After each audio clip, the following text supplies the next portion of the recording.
창세기 15장 1절부터 7절입니다.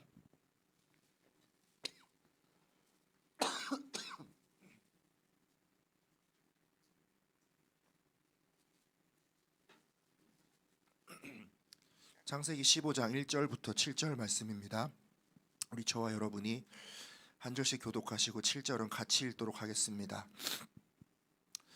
그 후에 여호와의 말씀이 환상 중에 아브라함에게 임하여 이르시되 아브라함아 두려워하지 말라. 나는 내 방패요 너의 지극히 큰 상급이니라.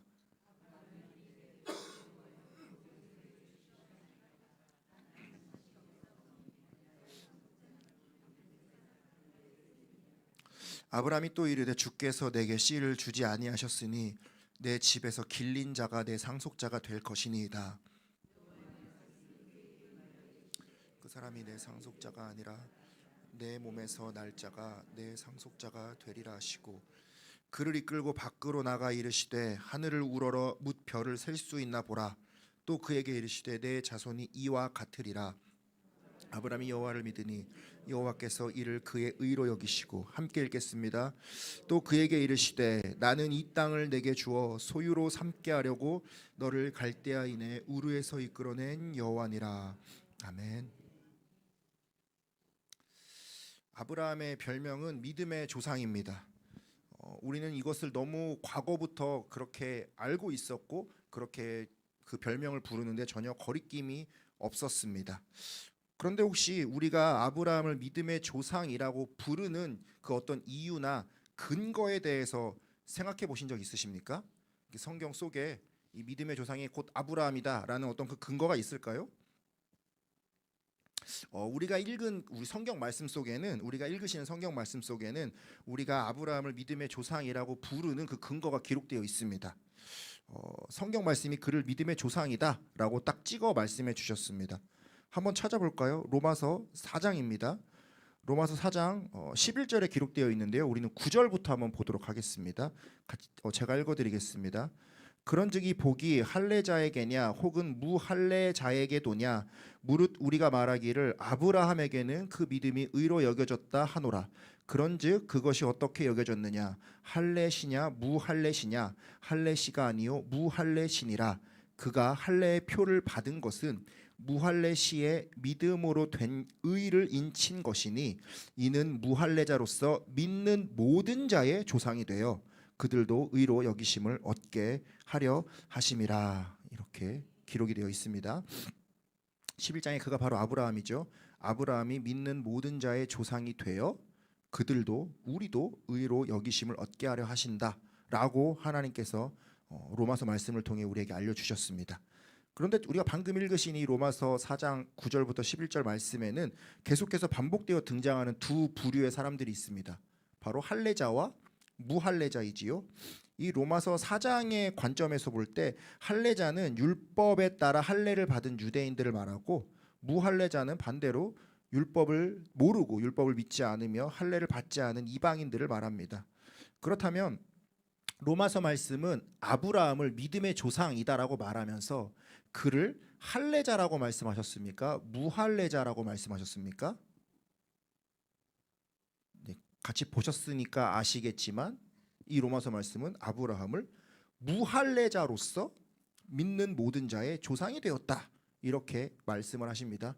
우리가 그동안 알고 있었던 조금 상식과는 다를 수도 있습니다. 왜냐하면 아브라함부터 할례가 시작되었거든요. 하나님께서 아브라함을 통해서 언약을 맺으시면서 아브라함과 그 후손들에게 할례를 행하라 이렇게 하셨고 아브라함도 할례를 받았기 때문에 우리는 당연히 아브라함이 할례자일 것이다 라고 생각을 했겠지만 로마서 말씀에 아브라함은 무할례자로서 믿는 모든 자의 조상이 되었다 이렇게 말씀하십니다. 그 이유는 간단합니다. 아브라함이 할례를 받은 것은 창세기 17장에 기록이 되어 있는데요. 하지만 아브라함이 하나님의 믿음으로 의롭다함을 받은 것은 그보다 앞선 적어도 14년은 더 앞에 있었던 창세기 15장에 기록되어 있기 때문입니다. 다시 말해 아브라함은 할례를 받기 전에 이미 하나님께 의롭다 하심을 얻었습니다. 그렇기 때문에 무할례자로서 의롭다 하심을 얻은 믿음의 조상이 될 수 있었던 것이지요. 율법은 이로부터 430년이나 더 지난 후에 등장합니다. 아브라함은 처음부터 율법을 알지도 못한 사람입니다. 처음부터 할례나 율법은 하나님의 의롭다 하심의 기준이 될 수 없었다라는 것입니다. 그렇다면 아브라함의 행위는 어땠을까요? 아브라함의 평소의 그 행위는 율법 이전의 그의 삶을 뭐 이렇게 율법에 비추어서 어떻게 정의해 볼 수는 없겠지만 그의 행위가 율법의 기준 못지않게 하나님 앞에서 경건하지는 않았을까요? 어떻게 생각하십니까? 이 아브라함의 행위에 대해서 성경 말씀은 어떻게 말씀하시는지 보겠습니다. 로마서 4장 2절과 3절입니다. 만일 아브라함이 행위로서 의롭다 하심을 받았으면 자랑할 것이 있으려니와 하나님 앞에서는 없느니라. 성경이 무엇을 말하느냐? 아브라함이 하나님을 믿음에 그것이 그에게 의로 여겨진 바 되었느니라. 이렇게 기록되어 있습니다. 성경 말씀은 아브라함의 행위를 전혀 강조하지 않습니다. 그가 어떠한 행위를 했던지 그 행위로서는 하나님 앞에서 자랑할 것이 없다. 이렇게 말씀하셨습니다. 대신 성경은 오직 아브라함이 하나님을 믿음에 그것이 그에게 의로 여겨진 바 되었다.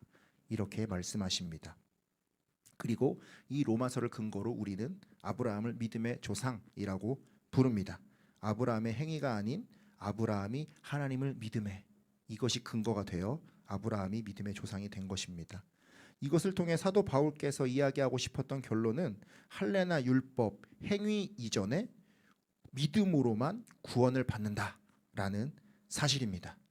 그리고 이 로마서 말씀이 인용하는 아브라함의 믿음이 바로 우리가 읽으셨던 창세기 15장 6절에 기록된 믿음입니다.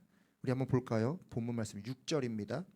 아브라함이 여호와를 믿으니 여호와께서 이를 그의 의로 여기시고 라고 기록되어 있습니다.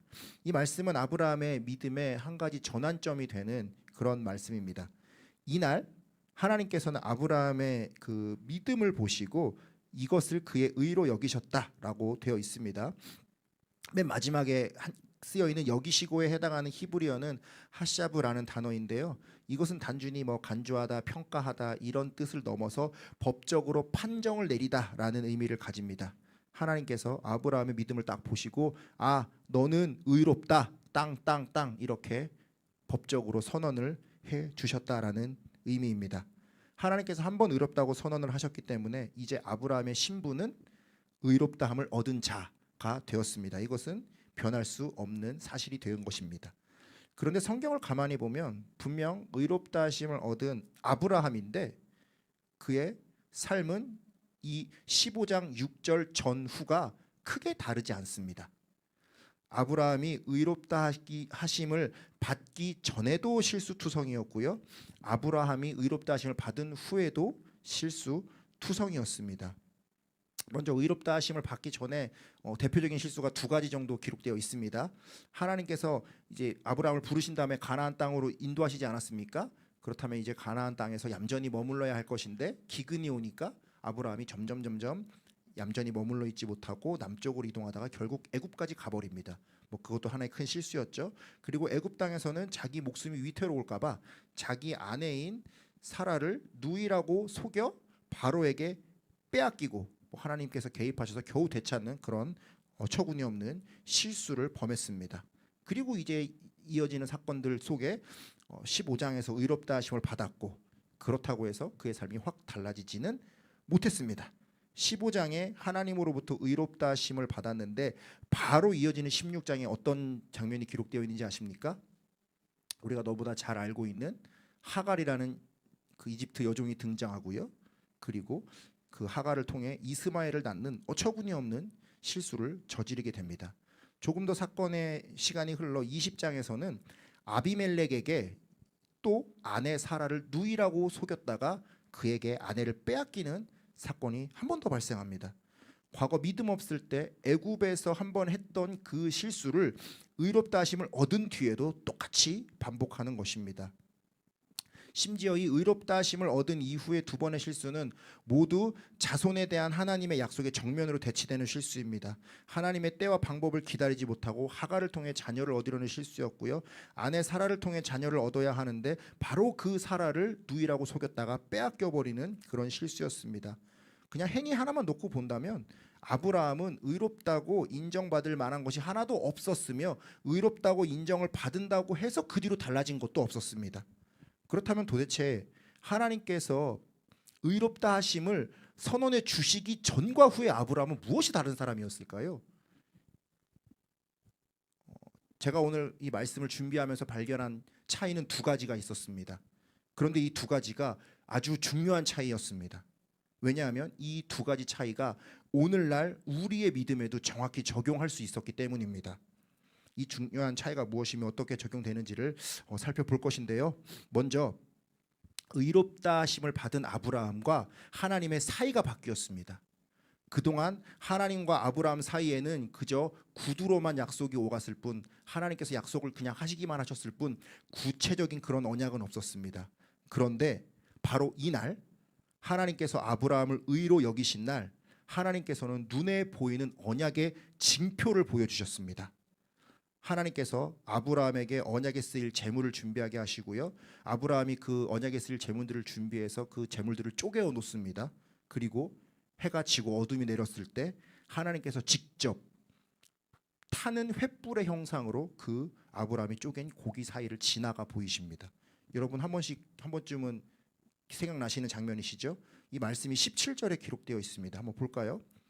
해가 져서 어두울 때에 연기 나는 화로가 보이며 타는 횃불이 쪼갠 고기 사이로 지나더라. 분명히 하나님께서 불의 형상으로 그 고기 사이를 지나가는 것을 아브라함에게 보게 하셨습니다. 이 언약의 의미를 이미 알고 계시는 성도님도 계실 것입니다. 이 고대 근동 지방에서 이 의식은 피의 맹세였습니다. 이 언약을 어기면 나도 이 짐승처럼 쪼개져도 할 말 없다. 이런 자신의 생명을 담보로 언약을 맺을 때 하던 방식이 고기를 쪼개놓고 함께 그 고기 사이를 지나가는 언약이었습니다. 그런데 방금 하나님께서 아브라함과 언약을 맺으시는 장면에서 아브라함은 쪼갠 고기 사이를 지나가지 않습니다. 그렇죠? 하나님께서 보여주신 그 횃불만 고기 사이를 지나가죠. 이제 이 언약의 책임은 양쪽 모두에게 있는 것이 아닙니다. 아브라함은 그 사이를 지나가지 않았기 때문에 하나님에게만 책임이 있습니다. 하나님께서는 이 언약이 깨어질 경우 아브라함에게 책임을 물으시는 게 아니고요. 스스로 책임을 지겠다. 스스로 이 언약이 깨어질 경우 나도 죽겠다라는 위치에 스스로 서 주신 것입니다. 그럼 이제 이 언약은 지켜졌을까요? 아닙니다. 아브라함은 이 언약 이후에도 번번이 실수했고요.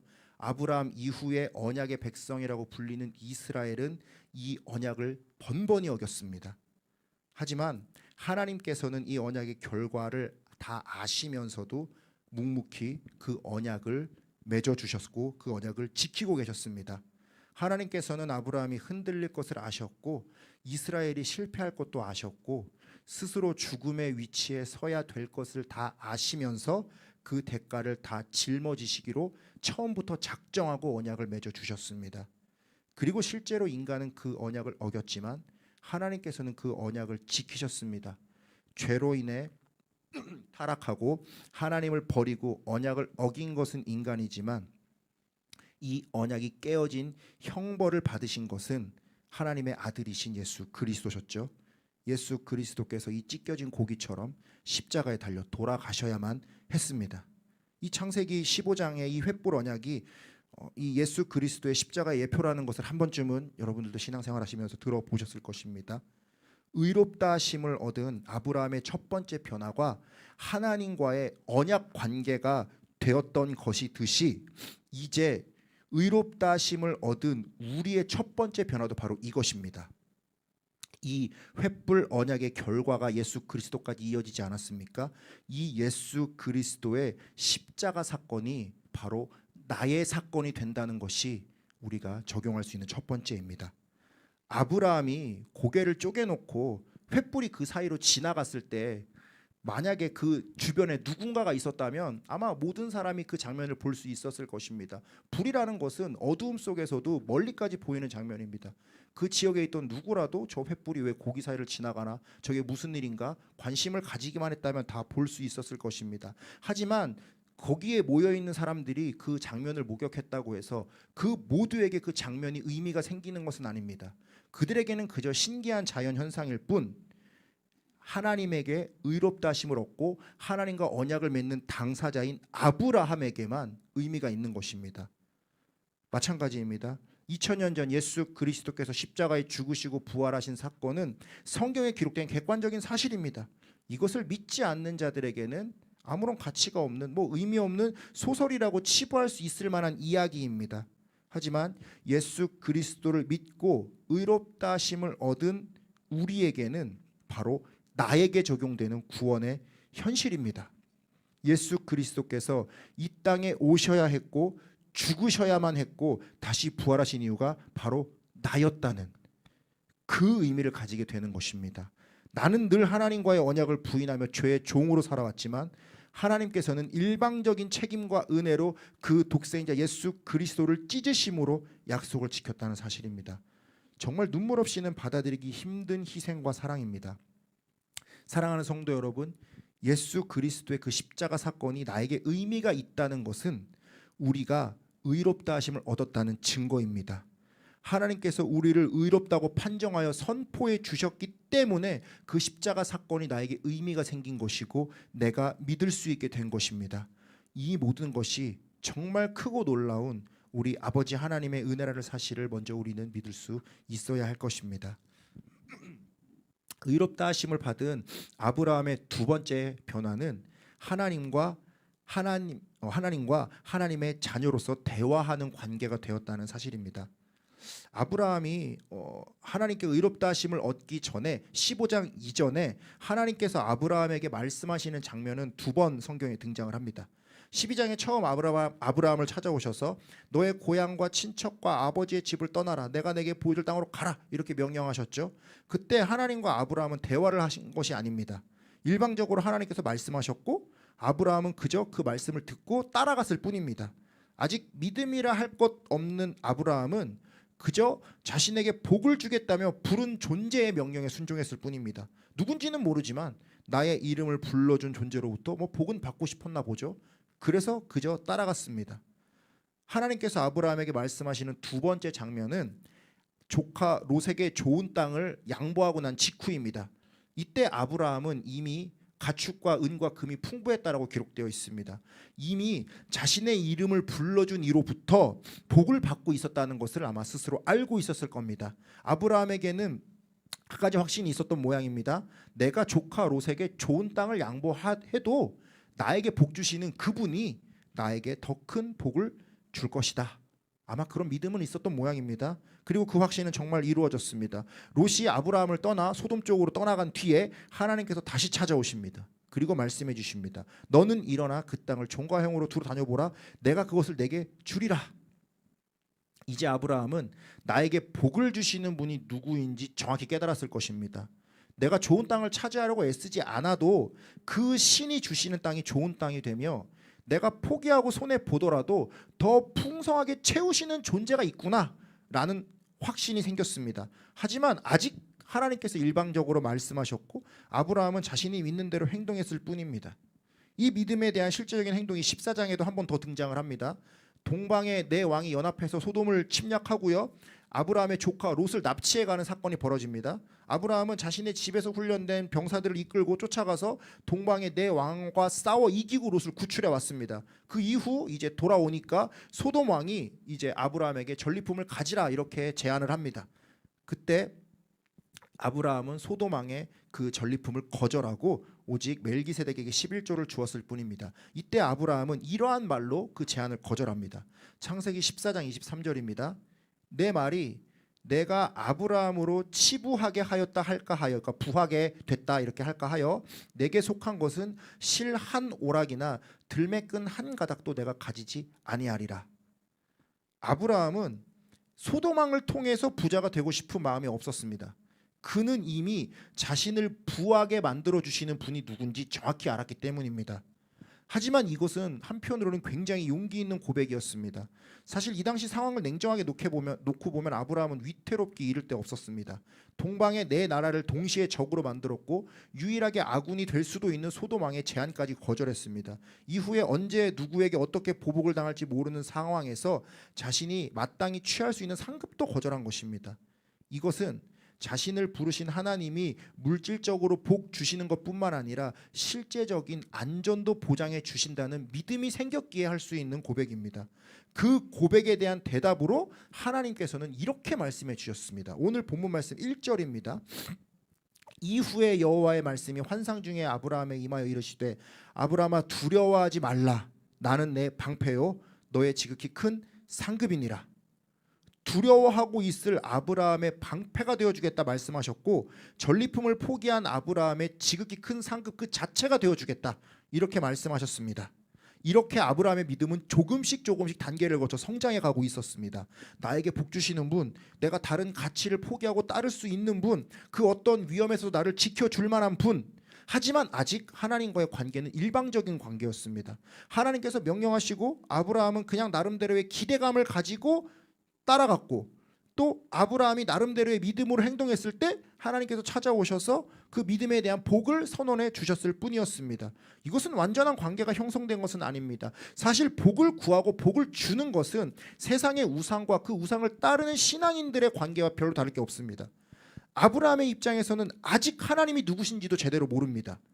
그저 자신이 살던 갈대아 우르의 수많은 신들 중에서 나에게 직접 명령을 해온 신, 내가 따라갈 만 하겠다, 인정할 만 하겠다, 가장 힘이 센가 보다, 그런 신이었을 뿐입니다. 나에게 복도 주고 안전도 주고 나의 미래를 맡겨볼 수 있겠다 싶은 실제 능력도 있네, 이런 신이었을 뿐입니다. 그런데 이날 아브라함은 드디어 자신이 아직까지 이해하지 못하고 있던 부분에 대해서 하나님께 핵심 질문을 던집니다. 분명 지금까지는 한 번도 대화한 적이 없었습니다. 일방적이었습니다. 그런데 이날 처음 아브라함은 하나님과 대화를 시도했고 하나님은 그 대화에 응해 주셨습니다. 분명히 복을 주시겠다는 약속은 지켜지고 있는 것 같은데 큰 민족을 이루기 위해 자녀는 아직 태어나지 않았거든요. 바로 그 부분을 아브라함이 하나님께 질문합니다. 오늘 본문 2절과 3절입니다. 아브라함이 이르되 주 여호와여 무엇을 내게 주시려 하나이까? 나는 자식이 없사오니 나의 상속자는 이 다메섹 사람 엘리에셀이니이다. 아브라함이 또 이르되 주께서 내게 씨를 주지 아니하셨으니 내 집에서 길린 자가 내 상속자가 될 것이니이다. 아브라함은 하나님과의 약속이 있고요. 그리고 지금 자신이 처해 있는 현실이 있는데 이 두 문제 앞에서 내가 고민하는 게 무엇인지 하나님 앞에 정직하게 드러냈습니다. 하나님, 나에게 주신 약속이 여전히 유효한 게 맞습니까? 그런데 왜 나에게는 자식이 없는 것이죠? 그렇다면 이 다메섹 사람 엘리에셀이 내가 바라봐야 할 현실적인 대안입니까? 알려주십시오. 그리고 놀랍게도 하나님께서는 이 아브라함의 말을 듣고 계셨고 그 고민도 알고 계셨고 직접 정확한 답을 주셨습니다. 그 답이 4절과 5절입니다. 여호와의 말씀이 그에게 임하여 이르시되 그 사람이 내 상속자가 아니라 내 몸에서 날 자가 내 상속자가 되리라 하시고 그를 이끌고 밖으로 나가 이르시되 하늘을 우러러 무별을 셀 수 있나 보라. 또 그에게 이르시되 내 자손이 이와 같으리라. 아브라함이 하나님 말씀을 들었고 의문이 생겼고 그 의문에 대해서 고민을 가지고 있다가 하나님 앞에 그 고민을 아뢰었을 때 하나님께서는 그 고민에 대한 답변을 주셨습니다. 드디어 아브라함과 하나님 사이에 대화가 된 것입니다. 아브라함과 하나님 사이에 일방적으로 명령하고 기계처럼 순종하는 신과 사람의 그런 관계가 아닌 하나님과 하나님의 자녀로서 상호간의 관계가 이루어진 것입니다. 하나님은 우리에게도 일방적인 분이 아니십니다. 인격적인 분이십니다. 우리의 목소리를 듣고 계시며 우리의 고민도 듣고 계시고 우리의 질문에 답도 해주시는 분이십니다. 그동안은 우리가 하나님과의 사이가 인격적으로 형성되지 않아서 그것이 불가능했는지 모르지만 우리가 믿음으로 의롭다 하심을 얻었을 때 이제 우리와 하나님 사이에는 인격적인 교제의 삶이 가능해집니다. 바로 내 안에 내주하시는 성령님을 통해 우린 하나님께 기도할 수 있고 나의 간구하는 것을 아뢰 수 있고 실제적인 응답도 얻을 수 있고 위로와 평안도 얻을 수 있습니다. 그리고 이 대화를 통해 하나님께서 보여주신 약속을 아브라함이 믿었을 때 하나님은 아브라함의 믿음을 의롭다 이렇게 확정해 주셨습니다. 사랑하는 성도 여러분, 아브라함의 이 믿음은 어느 날 갑자기 생긴 믿음이 아니었습니다. 하나님을 직접 경험해 가면서 하나님과의 관계 속에서 조금씩 성장해가는 믿음이었습니다. 그리고 자신의 마음속에 의심되는 것까지 다 질문하고 하나님으로부터 확실한 대답을 얻었을 때 그때 비로소 완전한 믿음이 될 수 있었고, 그 믿음은 하나님께서 확정하여 의로 여겨 주셨습니다. 이것은 오늘날 우리의 믿음이 성숙해지는 과정과도 정확히 일치합니다. 우리의 믿음도 어느 날 한순간 갑자기 튀어나올 수 있는 것이 아닙니다. 어느 날 하나님께서 우리를 부르긴 하셨죠. 마치 갈대아 우르에 있는 아브라함을 부르셨던 것처럼 하나님께서 우리를 초청하셨습니다. 하지만 그 복음의 초대를 받았다고 우리의 삶이 갑자기 드라마틱하게 달라지지는 않습니다. 우리는 나의 삶에 계속 찾아오셔서 역사해가는 하나님을 조금씩 한 단계 경험하게 됩니다. 그리고 하나님의 말씀에 하나씩 순종해 보게 됩니다. 그러면서 하나씩 깨닫게 됩니다. 이 하나님이 정말 능력이 있으신 분이구나. 이 하나님이 정말 나를 도우실 수 있는 분이구나. 이렇게 조금씩 나의 삶의 영역을 하나님께 맡기게 됩니다. 처음에는 복만 구하겠죠. 우리가 흔히 말하는 기복신앙. 하나님께 뭐 주세요, 뭐 잘 되게 해주세요, 뭐 병 낫게 해주세요, 자녀 뭐 잘 되게 해주세요. 나에게 필요를 공급해 주는 분으로만 여겼을지 모릅니다. 하지만 이후에 조금씩 깨달아지게 됩니다. 하나님은 나에게 복만 주시는 분이 아니구나. 하나님은 나에게 순종을 요구하는 분이기도 하고 나에게 희생을 요구하는 분이시기도 하고, 내가 그것을 과감히 포기하고 하나님 앞에 엎드렸을 때 나에게 더 귀한 것을 채워주시는 분이구나.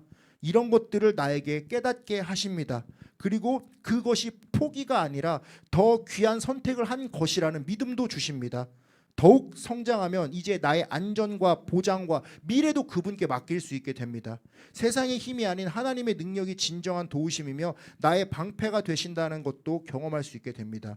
그렇게 나의 믿음이 조금씩 성숙해지고 예수 그리스도의 십자가 사랑이 드디어 나의 사건이 되는 날, 그날 하나님은 우리를 의롭다 선포해 주십니다. 이제부터 십자가의 언약이 나와 하나님 사이의 언약이 되고 하나님과 나는 아버지와 자녀의 관계가 됩니다. 더 놀라운 사실은 그렇게 나를 의롭다 말씀해 주신, 선포해 주신 이후의 삶입니다. 여러분 구원 받으셨죠? 여러분 하나님께 의롭다 하심 받으셨죠? 여러분 그러나 그 이후의 삶이 어떠십니까?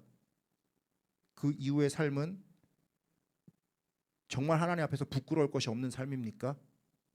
대단히 죄송하지만 저를 포함한 대부분의 사람들은 여전히 부끄러운 삶을 살고 있을 것입니다. 그런데 그게 정말 의롭다 하심을 받은 게 맞을까요? 어떻게 생각합니까? 우리는 솔직히 내가 무엇이 달라졌는지 잘 모를 수도 있습니다. 우리는 이 달라지지 못하는 우리의 삶을 도대체 어떻게 이해해야 될지 답을 찾지 못할 수도 있습니다. 그렇다면 이 질문의 답을 위해서 우리 아브라함의 모습으로 다시 한번 돌아가 보도록 하겠습니다. 아브라함의 믿음은 15장 6절에서 공식적으로 의롭다 선포되었다고 말씀드렸죠. 이제 아브라함은 의롭다 하심을 받은 자입니다. 구원받은 자입니다. 그런데 재미있는 사실은 성경 말씀에는 이 15장 6절 이전에도 이후에도 아브라함이 하나님을 믿었다라는 표현이 직접적으로 등장하지 않습니다. 이때 딱 한 번뿐입니다. 아직 아브라함이 하나님을 제대로 믿기 전에야 당연하겠지만 믿은 후에도 성경 말씀은 여러 가지 상황 속에 아브라함이 자기의 믿음대로 행동한 행동을 보여주고 또 이제 그것들을 통해서 하나님을 경외하고 하나님께 순종하고 이런 장면들만 보여주고 있을 뿐, 아브라함이 하나님을 믿었다라는 표현은 더 이상 사용하지 않습니다. 정확히는 더 이상 그의 믿음을 정의할 필요가 없기 때문입니다. 그의 믿음은 15장 6절에서 이미 확정적으로 선포되었고 하나님께서 이미 의로 여기셨다고 공식화하셨기 때문에 더 이상 그것을 말할 필요가 없기 때문입니다. 이후의 모든 이야기에서는 하나님은 선언하신 것을 반복하지 않으시고 그것은 이미 의로 여김받은 믿음이 어떻게 삶으로 드러나는가를 보여주시는 장면으로 사용하셨습니다. 무슨 말인지 이해 가십니까? 다시 말하면 이 15장 6절 이후의 아브라함의 모든 기록은 그것이 믿음의 행동이든 그것이 실수든 그것이 어처구니 없는 행동이든 그것이 믿음의 행동이든 모두 동일하게 이미 의로 여김 받은 믿음이 어떻게 삶으로 드러나는가의 영역에 속한다는 것입니다. 이해가 가셨나요? 놀랍게도 그는 여전히 연약한 인간이었고 여전히 갈등하고 넘어졌지만 다시 회복하는 사람이었습니다. 그리고 하나님께서는 아브라함의 그 치명적인 실수도 이미 의로 여김 받은 믿음이 드러나는 삶에 포함시켜 주셨습니다. 어떻게 그게 가능했겠습니까? 처음에 말씀드렸던 것처럼 하나님께서는 아브라함의 할례나 율법이나 행위를 보지 않으시고 오직 믿음만 보고 구원하셨기 때문입니다. 아브라함이 하나님을 믿음에 그것이 그에게 의로 여겨진 바 되었더라. 이날의 아브라함의 믿음에 대해 로마서 말씀은 이렇게 평가하십니다. 로마서 4장 19절부터 잠깐 보겠습니다. 그가 100세나 되어 자기 몸이 죽은 것 같고 사라의 태가 죽은 것 같음을 알고도 믿음이 약하여지지 아니하고 믿음이 없이 하나님의 약속을 의심하지 않고 믿음으로 견고하여져서 하나님께 영광을 돌리며 약속하신 그것을 또한 능히 이루실 줄을 확신하였으니 그러므로 그것이 그에게 의로 여겨졌느니라. 드디어 성숙해지고 의롭다 하심을 얻을 수 있었던 아브라함의 믿음은 죽은 것과 같은 자신과 사라의 몸을 알면서도 그 믿음이 약하여지지 않고 하나님의 약속을 의심하지 않고 견고하여져서 하나님께 영광을 돌리며 약속하신 그것을 또한 능히 이루실 줄 아는 확고한 믿음이었다라고 되어 있는데요. 저는 이렇게 생각합니다. 이것이 그냥 말 그대로 죽은 것 같은 육신을 통해서 자녀를 얻게 해주겠다, 그것 한 가지만 믿는 믿음은 아니라고 생각을 합니다. 죽은 것과 같은 몸은 또한 무엇을 의미하겠습니까? 영적으로 죽은 것도 의미합니다. 이해가 가십니까? 아브라함이 육적으로도 자녀를 생산할 수 없는 죽은 것과 같은 몸이고 영적으로도 여전히 죄인과 다를 바 없는 삶을 살아가는 것 같지만 하나님께서 어떻게 하신다고요? 능히 이루실 것을 확신한다는 것입니다. 아브라함은 자신이 육적으로도 자녀를 얻을 것을 확신하였고 하나님께서 자신을 변화시키실 것도 확신하였습니다. 처음부터 끝까지 아브라함의 행위는 자랑할 것이 없었습니다.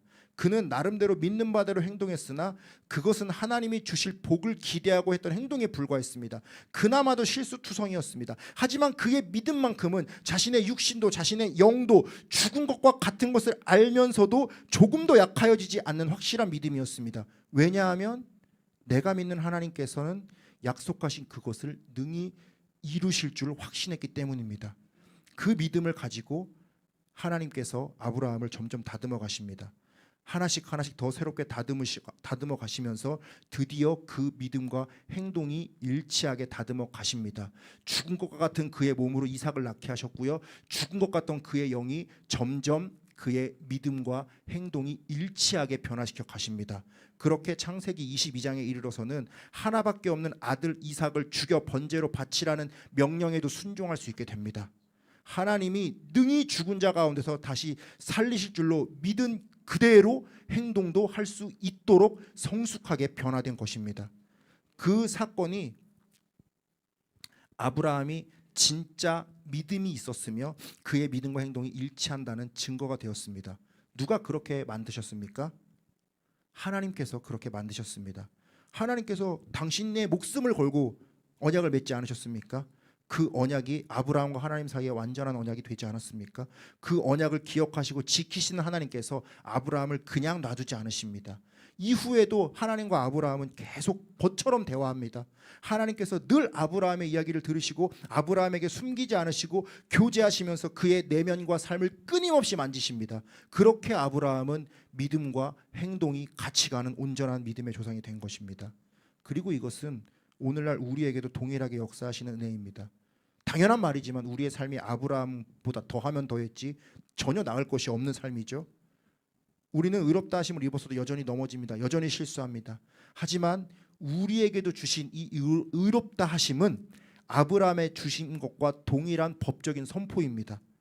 하나님께서는 우리도 의롭다 선포하셨기 때문에 이것을 절대 바꾸지 않으시고 반복하실 필요도 없으십니다.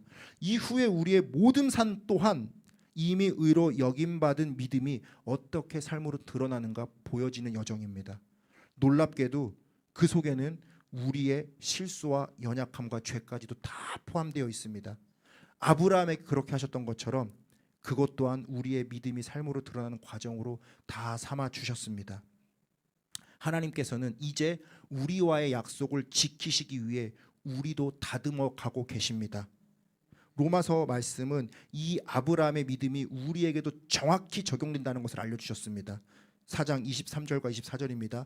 그에게 의로 여겨졌다 기록된 것은 아브라함만을 위한 것이 아니요 의로 여기심을 받은 우리도 위함이니 곧 예수 우리 주를 죽은 자 가운데서 살리신 이를 믿는 자니라. 창세기 15장 6절은 아브라함만을 위해서 성경에 기록된 것이 아니고 바로 우리 모두를 위해서 기록된 말씀입니다. 아브라함이 능히 죽은 자를 다시 살리시는 그 하나님의 능력을 믿고 나의 모든 것을 다 변화시킬 것을 믿고 하나님께 의지하고 그것을 통하여 의롭다 하심을 얻은 것처럼 우리가 하나님께서 예수 그리스도를 죽은 자 가운데서 살리신 것을 믿기만 하면 이 십자가의 언약은 그대로 나의 언약이 됩니다. 그 언약을 기억하시고 지키시려고 아브라함을 그냥 놔두지 않으셨던 하나님께서 우리도 절대 그냥 놔두지 않으십니다. 성령으로 교제하시는 하나님께서 나와 끊임없이 만나주시고 끊임없이 내 명과 나의 삶을 변화시켜 주십니다. 그 믿음이 온전히 성숙하여져서 나의 믿음과 행동이 하나가 될 때까지 하나님은 쉬지 않고 우리를 만져주실 것입니다. 그것이 우리의 믿음의 완성입니다. 하나님께서 요구하시는 믿음은 완성된 조건이 아닌 그 믿음의 출발입니다. 내가 하나님 앞에서 그렇게 변화되겠습니다. 나를 변화시켜 주실 것을 믿습니다. 다짐하고 고백한 그 순간 하나님의 역사는 시작되었습니다. 믿음은 한 번의 고백이 아닌 평생에 걸친 과정입니다. 그렇게 하나님이 어떻게 이루어 가시는지, 어떻게 내가 의롭다 하심을 입은 자의 삶을 살아가는지 그것을 통해 하나님께서 영광을 받아주실 것입니다. 실패는 믿음 없음이 아니라 믿음이 자라나는 과정입니다. 아마 우리는 또 실패할 것입니다. 하지만 하나님의 계획에는 우리의 실패도 포함되어 있습니다. 그것조차도 하나님께서는 우리가 의롭다 여김을 받은 자의 삶을 살아가는 과정으로 보아주시고 다시 일으켜주시고 다시 만져주시고 다시 다듬어 주십니다. 그리고 무엇보다 하나님께서 어떻게 그 아브라함의 언약을 지키시는지 우리는 다 보았습니다. 이 아브라함과의 언약을 지키시기 위해 하나님께서는 그 독생자 아들 예수 그리스도를 내어주는 것도 마다하지 않으셨습니다. 목숨 걸고 끝까지 그 언약을 지키신 하나님께서 우리와의 언약도 지키신다는 사실을 기억하시기 바랍니다. 이 언약은 하나님께서 그렇게 지키고 계시기 때문에 반드시 우리에게서도 완성될 것입니다. 저도 여러분도 지금 당장의 우리의 삶의 모습은 어떨지 모르나 하나님께서 이 언약을 붙들고 계시기 때문에 우리가 이것을 믿기만 한다면 우리의 믿음과 행동과 우리의 모든 삶은 의롭다 하심을 입은 자의 삶으로 변화될 줄로 믿으시기 바랍니다. 나에게 그렇게 완성될 때 우리는 예수 그리스도의 이름으로 하나님을 찬양하며 하나님께 영광을 올리게 될 것입니다. 우리도 믿음의 조상 아브라함처럼 믿음의 자녀로서 하나님께 영광 올려드리시고 하나님이 주시는 풍성한 은혜를 누리시는 우리 수도교회 성도님들이 되시기를 주님의 이름으로 축복드립니다. 함께 기도하겠습니다. 은혜가 풍성하신 주님 참 감사를 드립니다. 주님께서 아브라함을 부르시고 아브라함을 의롭다 여겨주셨을 때에 아브라함에게는 의롭다 여길 만한 행동에 아무런 것이 없었습니다.